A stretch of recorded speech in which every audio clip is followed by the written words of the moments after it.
The winter update is looking to be the biggest change we've seen to Halo Infinite thus far, which is great seeing that we're close to this game having been out for a year already with such few things. Just this week alone, there have been 5 news articles going over the changes coming to Infinite starting on November 8th, or things that are working on for the future, but that 343 is aware of. So, to get you caught up for this week in Halo Infinite, we'll go over the playlist schedule, the new progression system, the sandbox changes, the ranked and matchmaking improvements, and finally our first preview of the free winter battle pass. There will be obviously chapters linked below in case you want to skip around, but let's get it started. Playlists will become more rotational. However, there will be permanent playlists as well. It will be broken up into rotational playlists, which will update every 2 weeks on alternating weeks, so a new experience will roll into matchmaking every week, very similar to how Halo 5 was actually set up.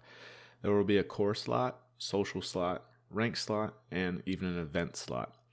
Once a playlist rotates out, 343 says they would likely to refresh its contents with different maps and modes combinations before it returns. Thank God.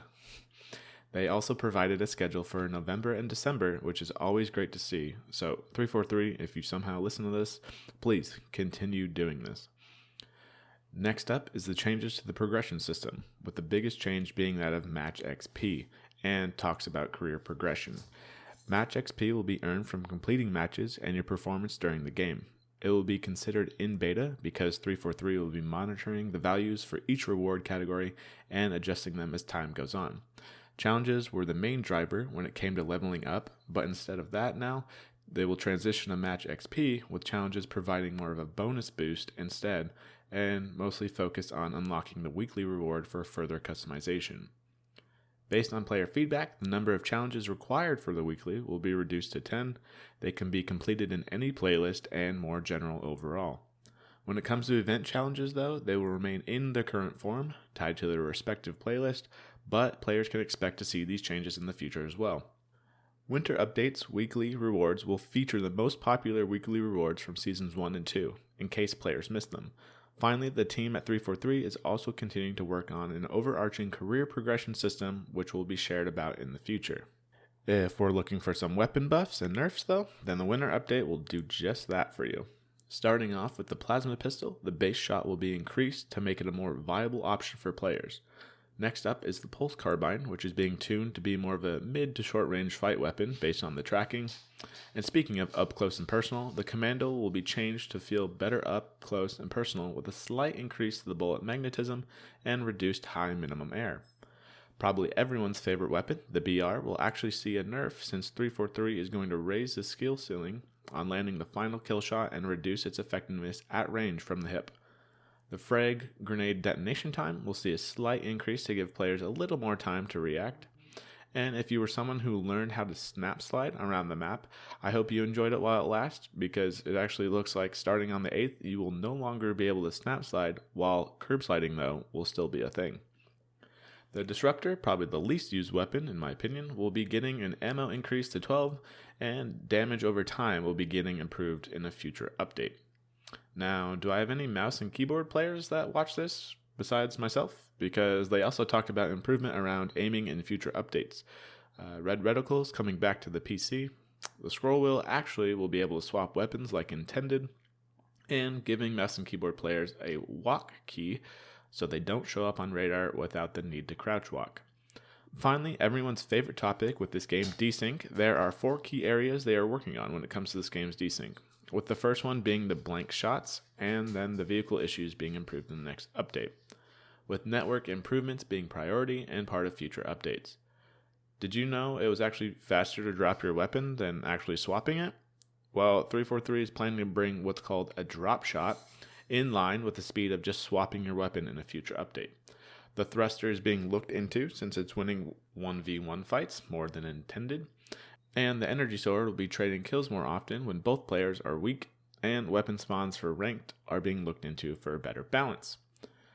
Talking about the connection improvements of this game though, there will be an option to select expanded or local when it comes to searching for a match. Everything up to this point has been expanded search, while local searching, if a match is found, is supposed to help with current ping issues by finding a data center in these current regions.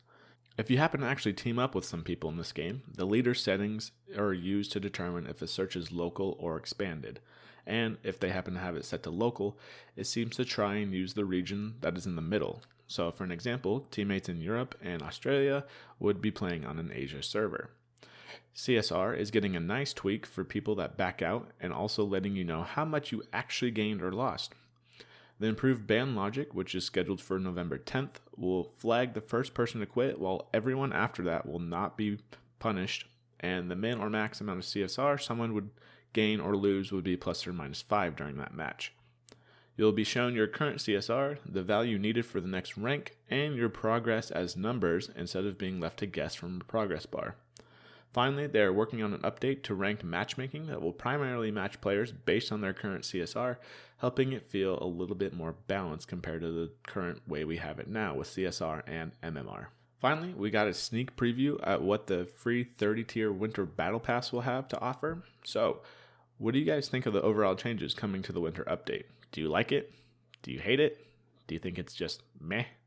I would like to know your guys' thoughts in the comments. Me personally, I'm glad about the improvements to ranked and the CSR, but overall I'm actually more curious how the local matchmaking option will be, as I know some people still get stupid crazy load times, even in expanded, just searching for the games as is. So these features obviously will work, but there needs to be players in the game to do that. So let's see if this update helps in the player count department by chance. And also, you could add as much content as you would like, 343. All the cool things, obviously, that'll happen in Forge. But if people can't connect, all those changes kind of don't matter. So please continue to work on this like you say you are. And providing us with updates like these are a great way to see what is going on. So I would like to see more of this.